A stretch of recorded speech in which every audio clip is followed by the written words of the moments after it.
മാനഗരം സിനിമയിൽ ഒരു കാര്യം നിങ്ങൾ ശ്രദ്ധിച്ചിരുന്നു. ലോകേഷ് കനകരാജിൻ്റെ ആദ്യ ചിത്രമാണ് മാനഗരം. കാണാത്തവരായിട്ട് സിനിമാ പ്രേമികളായിട്ട് ആരും തന്നെ കാണില്ല. ഇനിയും കാണാത്തവരുണ്ടെങ്കിൽ നിങ്ങൾ തീർച്ചയായിട്ടും കാണണം. ലോകേഷിൻ്റെ ആദ്യ സിനിമയാണെന്ന് തോന്നുകയില്ല. അത്രയ്ക്ക് അടിപൊളിയാണ് അതിൻ്റെ മേക്കിംഗ്. സന്ദീപ് കിഷൻ, ശ്രീ, രചന, ചാർലി തുടങ്ങിയവരാണ് പ്രധാന കഥാപാത്രങ്ങൾ അവതരിപ്പിച്ചിരിക്കുന്നത്. ഈ ചിത്രത്തിൻ്റെ പ്രത്യേകത എന്താണെന്ന് വെച്ചാൽ ഈ കഥാപാത്രങ്ങൾക്കൊന്നും ഈ സിനിമയിൽ പേരില്ല. അതെന്തുകൊണ്ടാണെന്ന് ലോകേഷ് തന്നെ പിന്നീട് പറഞ്ഞിട്ടുണ്ട്.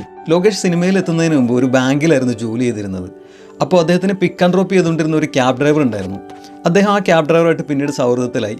അങ്ങനെ ഒരു 3-4 മാസങ്ങൾക്ക് ശേഷം ഒരു ദിവസം ഈ ക്യാബ് ഡ്രൈവർ ജോലിക്ക് വന്നില്ല. അപ്പോൾ എന്തുകൊണ്ടാണ് ജോലിക്ക് വരാത്തതെന്ന് അന്വേഷിക്കാനായിട്ട് തുടങ്ങിയപ്പോഴാണ് ഒരു കാര്യം ലോകേഷ് തിരിച്ചറിഞ്ഞത്. ആ ക്യാബ് ഡ്രൈവറുടെ പേര് അദ്ദേഹത്തിന് അറിയില്ല. മൊബൈലിൽ ക്യാബ് ഡ്രൈവർ എന്നായിരുന്നു സേവ് ചെയ്ത് വെച്ചിരുന്നത്. അത്രയേറെ സൗഹൃദത്തിലായിട്ടും ഒരിക്കൽ പോലും അദ്ദേഹത്തിൻ്റെ പേര് ലോകേഷ് ചോദിച്ചിരുന്നില്ല. അങ്ങനെ ആ സംഭവത്തിൽ നിന്ന് ഇൻസ്പയർ ആയിട്ടാണ് തൻ്റെ ആദ്യ ചിത്രത്തിൻ്റെ കഥ എഴുതിയപ്പോൾ ലോകേഷ് പ്രധാന കഥാപാത്രങ്ങൾക്കൊന്നും പേര് വേണ്ടെന്ന് തീരുമാനിച്ചത്. എന്നാൽ ചിത്രത്തിൽ ഒരു സീനിൽ, അതായത് ശ്രീയുടെ സർട്ടിഫിക്കറ്റുകളെല്ലാം ചാർലി അവതരിപ്പിച്ച ഡ്രൈവറിന് കിട്ടുന്നുണ്ട്. അദ്ദേഹം അത് പോലീസ് സ്റ്റേഷനിൽ ഏൽപ്പിക്കുന്നുണ്ട്. അപ്പോൾ ആ സ്റ്റേഷനിലെ കോൺസ്റ്റബിൾ ആ സർട്ടിഫിക്കറ്റ്സ് എല്ലാം ഒന്ന് മറച്ചു നോക്കുന്നുണ്ട്.